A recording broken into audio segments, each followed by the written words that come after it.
Welcome to the debate. Today we're tackling, well, a really fundamental conflict, intellectually speaking, the claim of absolute certainty in the Abrahamic God.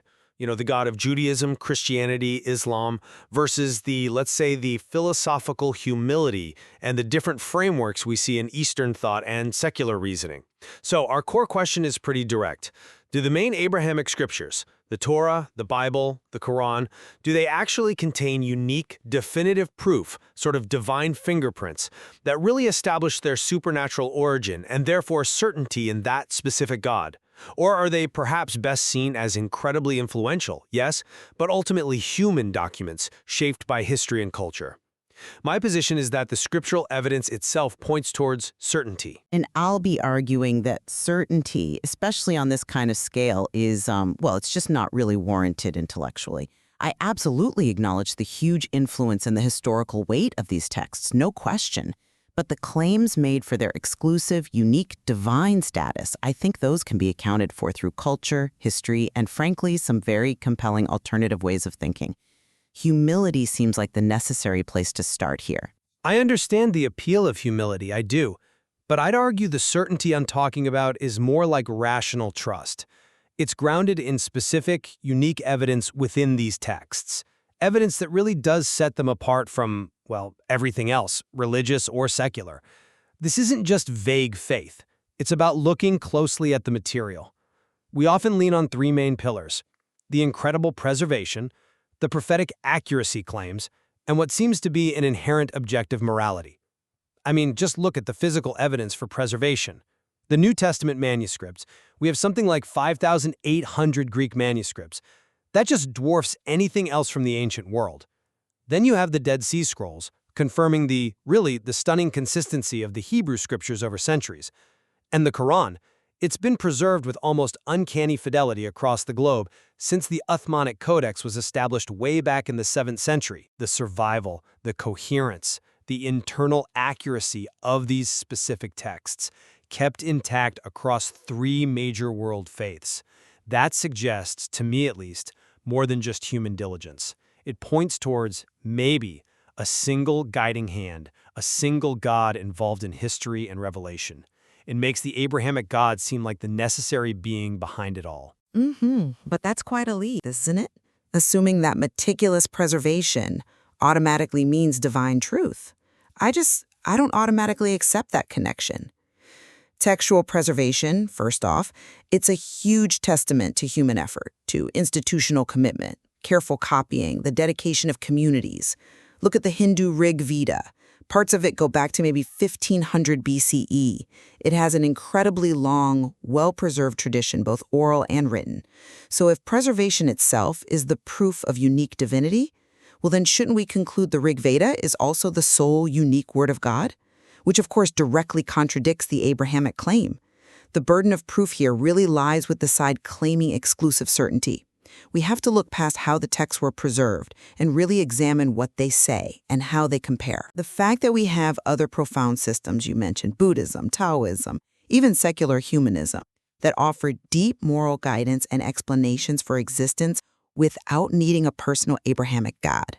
That strongly suggests these Abrahamic texts are incredibly successful cultural products, but perhaps not exclusive divine proof. Okay, but let's sharpen the focus on why the preservation is so significant. It establishes the texts are reliable, which is, necessary before you can even evaluate the deeper claims like prophetic accuracy. Their survival allows us to actually test what they claim internally. The Torah and the prophets, they lay out predictions about exile, return, the coming of a Messiah. Christian scriptures then point to fulfillment in Jesus. Islamic texts contain claims about future political events, the spread of the faith. These aren't trivial claims. They're specific, tied to historical outcomes that, proponents argue, were later verified. That kind of predictive element, that's the sort of unique divine fingerprint I'm pointing to. It feels different from just folklore or ethical teachings. Right, but I have to question the definition of prophetic accuracy being used. Often, what gets cited as prophecy, it can often be explained by historical context. Critics often point out, for instance, that many Old Testament prophecies seem to have been written down or at least significantly edited after the events they describe.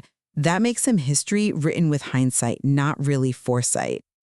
And others are just, frankly, vague enough that you could apply them to various later events. And when you look at the New Testament interpretations of Hebrew scripture for messianic claims, it often looks like a selective reading finding passages that can be retroactively fitted to the story of Jesus. If these prophecies were truly unambiguous, undeniable proof from God, why is it that large Jewish communities who know these texts intimately still don't accept that Christian interpretation? The whole history feels much more like human interpretation, debate, synthesis, not necessarily straightforward divine revelation. I might frame that complexity a bit differently. The very fact that these three massive global religions share a foundational prophetic tradition and core textual source, this narrative of God intervening in history, that itself could suggest a single unified source behind it all. But okay, let's shift from prophecy and texts to human behavior. The question of objective morality. I would assert that the Abrahamic faiths offer the only really solid foundation for objective moral standards, rules of right and wrong that go beyond just cultural norms or personal feelings. Take the Ten Commandments. They're widely acknowledged as a cornerstone of Western law and ethics, right? Universal ideas against stealing, killing, lying, and the ethics in the Sermon on the Mount, loving your enemies, radical forgiveness. That's a kind of moral vision that's, well, it's hard to explain purely through evolution or just social contracts. Without a divine lawgiver setting the standard, doesn't morality inevitably just become subjective opinion, or whatever society agrees on at the time, which can obviously change? Well, I'm just not convinced that objective morality depends solely on a divine decree. That view tends to overlook some really robust, sophisticated ethical systems that function perfectly well outside the Abrahamic world. The Confucian Analects with their focus on duty, reciprocity, social harmony, or the Buddhist 5 precepts, don't kill, don't steal, avoid harmful sensuality, and so on. These establish profound moral frameworks without needing a personal God handing down rules. They're often based on understanding natural consequences or human suffering, not just divine commands. And actually, grounding morality purely in divine command creates a significant internal problem for the Abrahamic traditions themselves. How can morality be objective and eternal if the scriptures themselves, especially in parts of the Torah or the Old Testament, seem to condone things like slavery or specific acts of, what looks like collective punishment or even genocide, actions we now universally see as morally wrong? If God's commands appear contextual or seem to change over time within the texts, then morality seems contingent, even within that revealed tradition.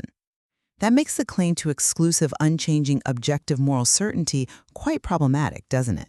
Okay, to really get at the moral necessity, maybe we need to look at philosophical necessity, the argument for a personal, all-powerful, necessary creator. Impersonal systems, like, say, the Tao or the concept of Brahman in Hinduism, they might explain a general cosmic order, perhaps. But can they really account for personal meaning, personal purpose, and crucially, individual moral accountability? I'm thinking here of arguments like the Kalam cosmological argument, basically. Everything that begins to exist needs a cause. The universe began to exist, so it must have a cause, an uncaused first cause. And, the argument goes, only a personal God, one with will and intention, can bridge that gap from a mere first cause to the ordered, purposeful reality we actually live in, especially one where our moral choices ultimately matter and face some kind of justice. I find that line of reasoning assumes too much. You're inserting a requirement that the first cause must be personal, and not just personal, but specifically the Abrahamic God. But many philosophical systems and even some scientific ideas challenge the need for an intentional, willing creator. Think about Taoism's idea of Wu Wei, sort of effortless action or natural flow. It describes a spontaneous cosmic order that doesn't require a governing intelligence to maintain it. It just is. And similarly, Buddhism's concept of dependent origination explains causality as this intricate web of interconnected arising and ceasing, completely outside the need for a creator figure.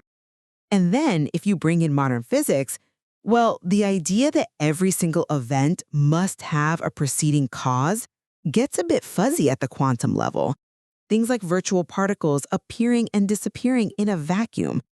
Some interpretations suggest these might be genuinely acausal events. If that's possible, it weakens that strict philosophical requirement for a first cause and thus weakens the argument that the Abrahamic God is the only logical explanation for existence. Even if we grant, for the sake of argument, that physics offers mechanisms for causality at the quantum scale, that doesn't really solve the deep human questions about destiny and suffering, does it? The Abrahamic faiths offer something quite specific here, a sense of certainty about our ultimate fate, resurrection, judgment, heaven, hell. That framework provides, for billions, a profound sense of meaning, hope, and crucially, the promise of ultimate justice. A final reckoning that resolves the injustices and suffering we see all around us. That kind of ultimate accountability seems almost necessary for life to feel truly purposeful and morally coherent. But is that certainty of destiny actually helpful, or is it just unverifiable speculation that risks letting us off the hook for creating justice now? Compare it to Eastern ideas. Hindu samsara, the cycle of rebirth, or Buddhist nirvana. These offer paths to liberation through self-transformation, through understanding impermanence, through inner work, not waiting for an external judgment. And secular humanism, of course, argues that meaning and justice have to be forged right here, in this life, through our collective efforts, through asserting our shared dignity. Relying on an unverifiable afterlife to provide the ultimate meaning, well, it could lessen the urgency of making things right in the here and now. We face real suffering, real injustice today, and tackling that doesn't require a supernatural guarantee of a cosmic payout later. We've certainly covered a lot of ground today, from ancient manuscripts to the nature of reality itself. I still maintain that the evidence, when taken together the historical thread of prophecy across these connected faiths, the unparalleled way the texts have been preserved, and the provision of what feels like objective, transcendent moral law, builds a unique and rationally persuasive case for supernatural authorship. These distinct markers, these divine fingerprints, they solidify, for me, the claim of certainty in the specific Abrahamic God who interacted with history and gave us these words. I agree it's been a vast discussion, but I have to conclude that the claims for unique divine certainty, well, they remain effectively challenged. We've seen that careful textual preservation happens elsewhere, that robust moral frameworks exist without divine commands, and that philosophical arguments for a necessary creator don't inevitably lead to a personal intending God like the Abrahamic one. Given the strength of alternative ways humans have made sense of the world and the internal complexities and historical development within the scriptures themselves, I think acknowledging the complexity, maybe embracing a degree of intellectual humility, is a more honest and sustainable position than declaring exclusive certainty based on these texts alone. And so the profound question whether we ultimately find definitive certainty or perhaps a compelling, enduring mystery at the heart of reality that remains open, it certainly invites all of us to keep exploring how different traditions grapple with truth, with destiny, and with interpreting their most foundational texts. Indeed. This material really does demand we carefully weigh both the powerful claims of revealed truth and the sheer richness of the alternative paths humanity has carved out over millennia to understand our place in the cosmos.